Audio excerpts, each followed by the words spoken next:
Muy buenos días, estamos llegando, como procuramos cada día, a la palabra de Dios para alimentarnos de ella y buscando también de su instrucción, buscando también de su fortaleza.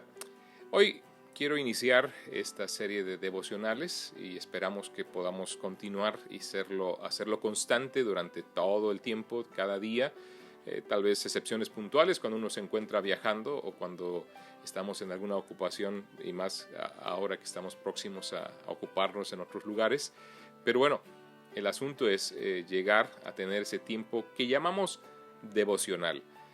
Ahora es un término, la verdad, por algún tiempo, no sé si ya la Real Academia Española haya adoptado esa palabra. Por un tiempo esta palabra no era reconocida como parte realmente del idioma castellano, del idioma español, porque es básicamente una traducción directa o una transliteración de la palabra en inglés devotional y que simplemente nos la hemos acuñado en el contexto cristiano. Pero nos referimos básicamente a ese tiempo que procuramos o que sería excelente que cualquier hijo de Dios, cualquier creyente en Jesucristo que de verdad ha nacido de nuevo y que busca honrar al Señor, cada día en su vida le dé un tiempo, ese tiempo de alimentación, de fortaleza, de ánimo, también de dolor, porque también cuando uno es confrontado con la palabra de Dios, pues va a sentir ese dolor que viene por haber fallado y que Dios nos muestra con su palabra. Y llegamos a la Biblia para eso, para que ésta nos redarguya, para que ésta nos señale, nos reproche aquellas cosas que no están bien y que deberíamos cambiar, para irnos conformando, como dice la Escritura, cada vez más a la imagen de Jesucristo, hacernos más semejantes en carácter al Señor. Recuerdo hace algunos años, predicando una temática que atendía a este factor, alguien por ahí, ¿verdad?, algún visitante manifestaba su desacuerdo con el hecho de que fuéramos como Dios, y obviamente no entendía lo que me estaba refiriendo, que no era ser dioses en ese sentido estricto de la palabra, sino más bien era reflejar, ser como Dios en el sentido de reflejar el carácter de bondad, de fe, de verdad, de mansedumbre, de templanza, de benignidad que el Señor Jesucristo quiere que todos nosotros tengamos. En ese sentido, parecernos a Dios, ser como Dios, reflejar quién es Él en carácter. Él quiere de verdad manifestar su presencia, su realidad en nuestras propias vidas. Y el avance para ello no está solamente en acudir a las reuniones que son necesarias, desde luego, en una iglesia bíblica que predica con fidelidad la palabra de Dios. No está solamente en la comunión, que desde luego tenemos ahí también. Está también en enfrentar la adversidad, que es ahí donde aplicaremos lo que vamos aprendiendo, pero está sobre todo también en el tiempo que el Señor pide que le brindemos diariamente de nuestras vidas, que llamamos devocional o un tiempo a solas con Él, un tiempo de alimentarnos y tener comunión verdadera con Él. La palabra koinonía es una palabra que se traduce compañerismo, y la realidad es que es muy, muy profundo su significado, mucho más allá del tener ciertas cosas en común. Es el pertenecernos mutuamente, y Dios quiere que tengamos ese compañerismo con Él en base inicialmente a su palabra, a sus promesas, que lleguemos a ella, que escuchemos lo que nos tiene que decir, que nos tiene que reprochar, señalar cosas que no están bien, y al mismo tiempo también fortalecernos, darnos aliento, ánimo, fe, y aún reconocer aquellas que pues por su gracia vamos avanzando y vamos también creciendo. Así que seamos conscientes de ello, y para ello vamos a arrancar haciéndolo estudiando lo que es el libro o la epístola más bien del apóstol Pablo a los filipenses. En su segundo viaje misionero del apóstol Pablo llegó hasta Filipos, donde hubo gente que respondió positivamente al evangelio. El carcelero de Filipos, tan famosa historia que aparece registrada en el libro de los Hechos, y da origen también a esta iglesia. Recordarán cómo Lidia fue la primera que se convirtió aquí en el continente europeo, en base a este viaje que el apóstol Pablo hizo a esta ciudad de Filipos, y él escribe esta carta a esta iglesia. Ahora, leeré solamente el primer capítulo, no vamos a entrar en detalles en todo él. Es un devocional, es un tiempo de reflexión, de intentar abrir el corazón para ponerlo en el altar para que Dios obre en nuestras vidas. Ciertamente veremos algunos detalles, espero, pero iremos paulatinamente. Aunque lea hoy todo un capítulo, obviamente no se espanten, no analizaremos todo el capítulo, a lo mejor solamente 1 o 2 versículos, nos concentraremos en ello para que Dios haga su obra en nuestras vidas. Filipenses capítulo 1 dice: Pablo y Timoteo, siervos de Jesucristo, a todos los santos en Cristo Jesús que están en Filipos, con los obispos y diáconos. Gracia y paz a vosotros, de Dios nuestro Padre y del Señor Jesucristo.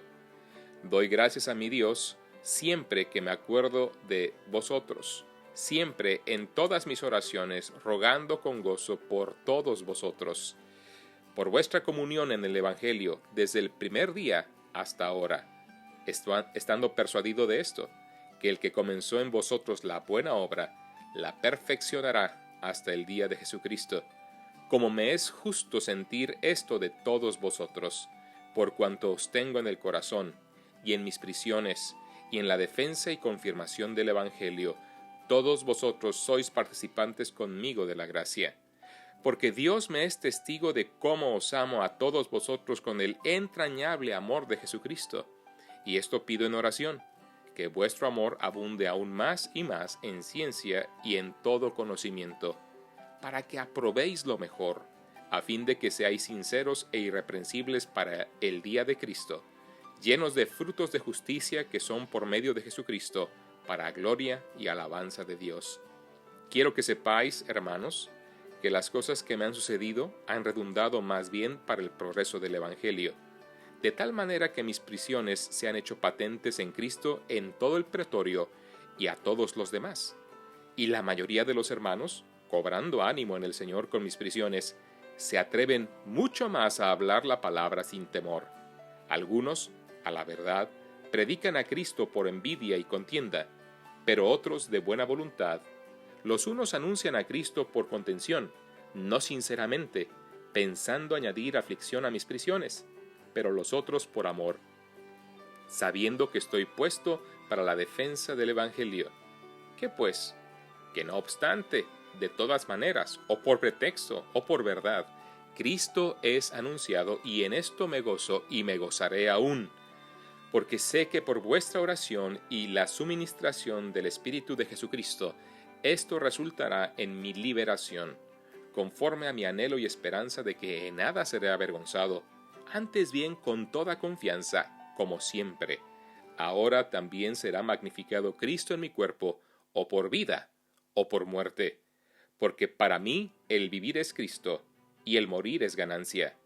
Mas si el vivir en la carne resulta para mí en beneficio de la obra, no sé entonces qué escoger. Porque de ambas cosas estoy puesto en estrecho, teniendo deseo de partir y estar con Cristo, lo cual es muchísimo mejor, pero quedar en la carne es más necesario por causa de vosotros. Y confiado en esto, sé que quedaré, que aún permaneceré con todos vosotros para vuestro provecho y gozo de la fe, para que abunde vuestra gloria de mí en Cristo Jesús por mi presencia otra vez entre vosotros.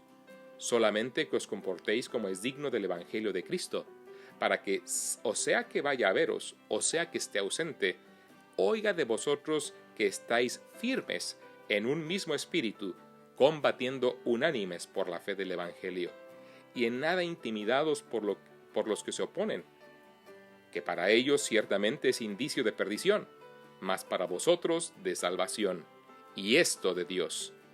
Porque a vosotros os es concedido a causa de Cristo no solo que creáis en Él, sino también que padezcáis por Él, teniendo el mismo conflicto que habéis visto en mí, y ahora oís que hay en mí. Ahora, hemos leído este pasaje, habitualmente les comparto para que tengan también una perspectiva correcta o más bien una ayuda. Digo, no es que sea la única forma de tener un tiempo que separamos para que Dios obre y hable a nuestras vidas. Normalmente abro con una oración, hoy lo he omitido, siendo que es un video, que es un audio, pero orar no es repetir cosas, es hablar con Dios. es decirle lo que sientes, lo que te molesta, lo que te preocupa, lo que te alegra. Es agradecerle por lo que Él ha hecho por ti. Es hablar con Él como hablarías como con cualquier otra persona, pero esta no es cualquier otra persona, es Dios. Uno lo hace y se acerca a Él con reverencia. Uno habla con Él sabiendo que nos escucha y que Él mismo nos anima a hablar con Él, porque quiere, desde luego, que aprendamos a depender de Él, aprendamos a poner nuestras cargas en su vida, pero también que nosotros al momento de orar podamos en una manera genuina y sincera poner nuestro corazón en sus manos para pedirle que nos hable a través de su palabra y dejar que su espíritu obre en nuestras vidas. Ya en algún momento hablaremos en torno a la oración, pero quisiera nada más comunicarlo de esa forma.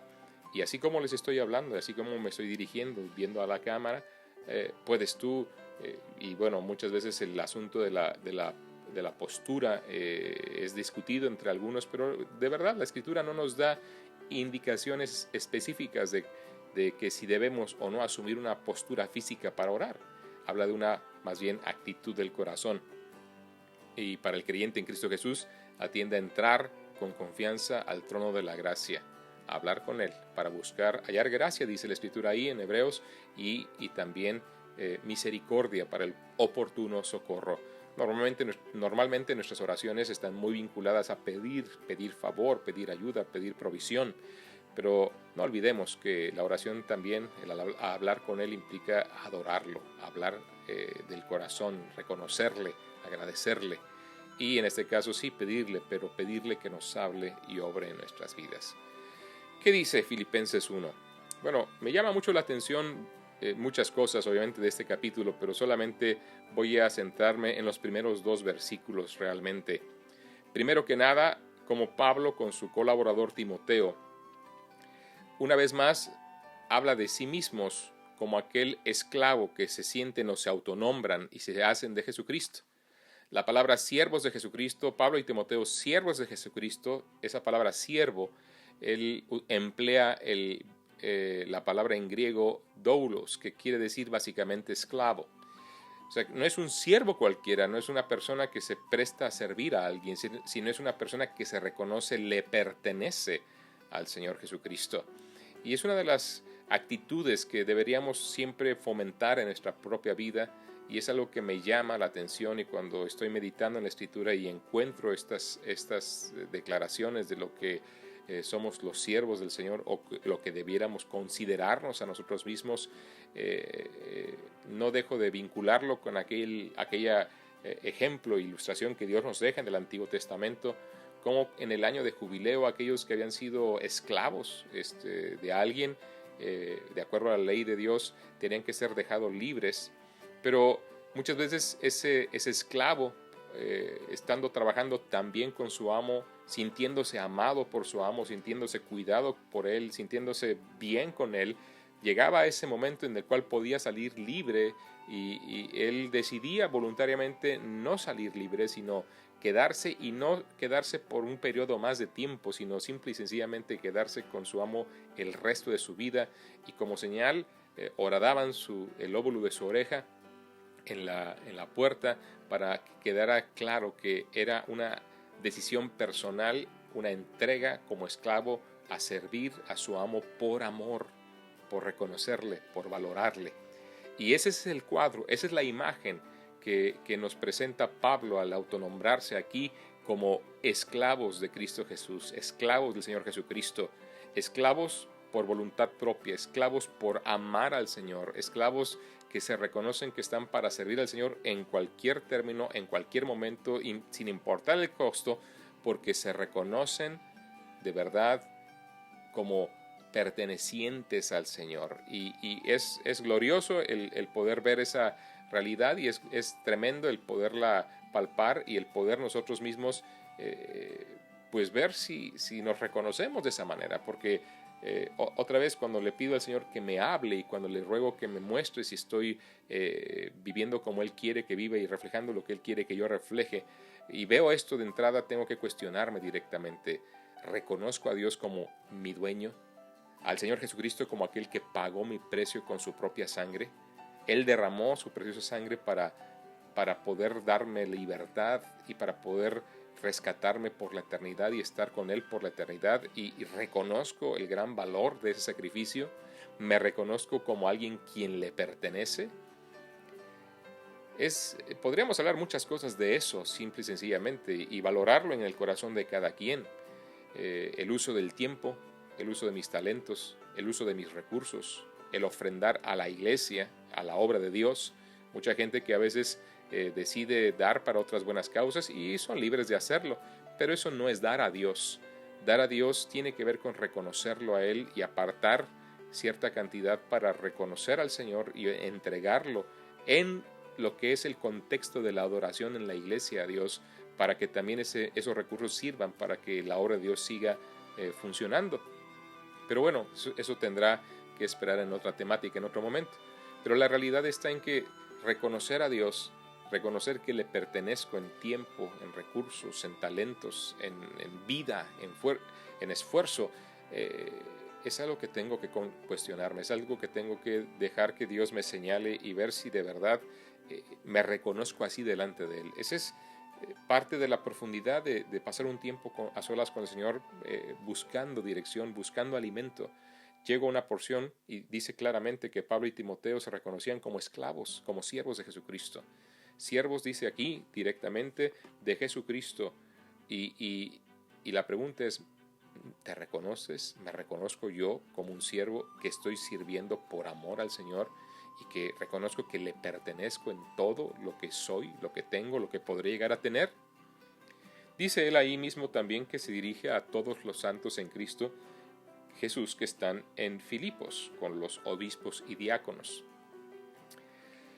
Fue algo curioso cuando leí esta porción hoy por la mañana, porque no me había dado cuenta de que en las salutaciones de las demás epístolas, aunque utiliza terminologías similares el apóstol Pablo para dirigirse a cada iglesia, a los romanos, a los de Corinto, a los de Tesalónica, Colosas, Éfeso, Gálatas, a los hermanos de Galacia, utiliza terminologías similares, pero solamente a los filipenses se dirige no solo a la iglesia en general, sino a los líderes en particular.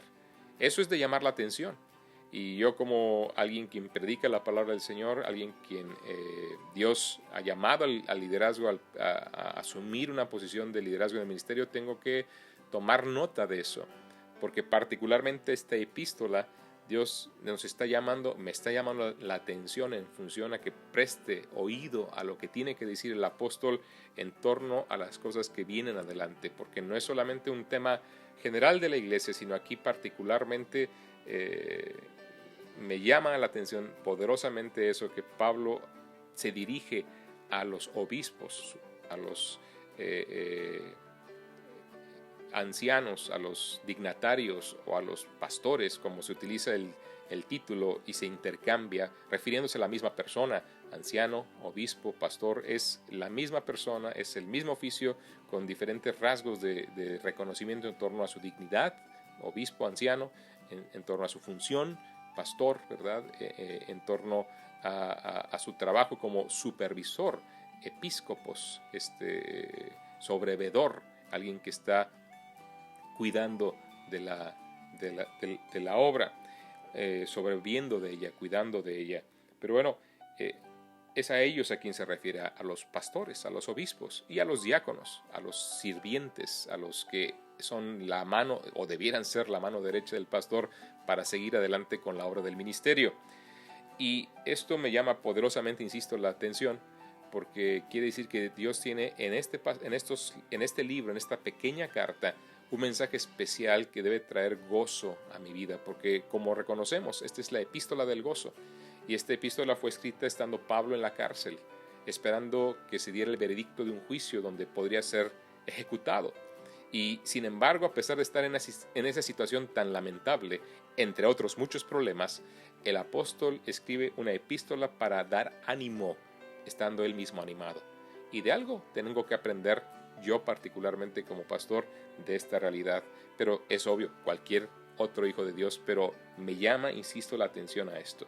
Y luego dice el versículo 2, gracia y paz a vosotros de Dios nuestro Padre y del Señor Jesucristo. Gracia y paz es una de las formas que utiliza mucho el apóstol Pablo tanto para saludar o para despedirse. Y no es nada más una costumbre hebrea o del primer siglo. No, es un deseo genuino de que la gracia de Dios sea notoria en la vida de quienes se está dirigiendo y que la paz de Dios también impere en la vida y los corazones de la gente. Y utiliza de Dios el Padre y del Señor Jesucristo, por lo que es obvio, sobre todo en el pensamiento hebreo. El hecho de poner a Dios el Padre al mismo momento que al Hijo habla del el reconocimiento que son iguales Dios el Padre y Dios el Hijo, el Señor Jesucristo. Y de ellos dos provienen la gracia y la paz. La gracia que requerimos, el favor que no merecemos. Y es que cuando yo reconozco que necesito de su gracia, estoy teniendo que admitir que todo lo que tengo no lo merezco.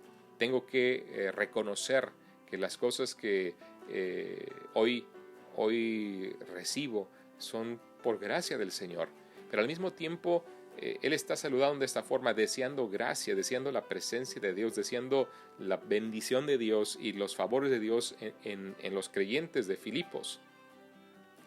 Y eso me recuerda que me redarguye en torno a que cuando me dirijo a la gente de mi entorno, quien quiera que ésta sea, he de orar y he de buscar y pedir que Dios les llene de su gracia en toda su vida. Y eso sería un antídoto también para cuando tenemos dificultades con alguien. Mi deseo no debería ser la venganza, sino debería ser que Dios en su gracia les favorezca. Qué difícil es orar a veces así, ¿no? Y es algo que tenemos que ser conscientes y congruentes.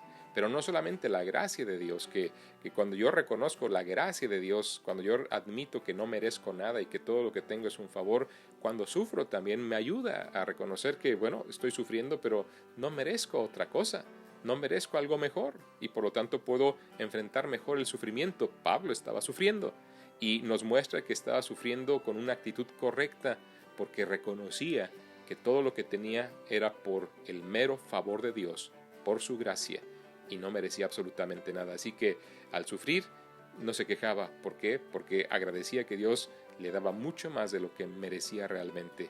Y eso nos puede ayudar cuando atravesemos las pruebas. Pero no solamente pide gracia, no solamente ora por gracia para la gente que está escribiendo, sino también paz. Y podríamos decir que pudiera equivaler a ese hebreo shalom, que es la paz de Dios para con nosotros. Pero siempre esa bendición del judío hacia otras personas, hacia otros hermanos o otras personas despidiéndose o saludando, tenían que ver con mucho más que una circunstancia de tranquilidad. Tenía que ver con la provisión, con la protección, con la fortaleza, con la prosperidad. En otras palabras, era el anhelo de una persona para con otra a que Dios manifestara su gracia y llenara de abundancia la vida de esa persona en todo sentido: salud, prosperidad, provisión, fortaleza, nómbralo tú. Esa era la fuerza del shalom y esa es la fuerza de esta palabra paz.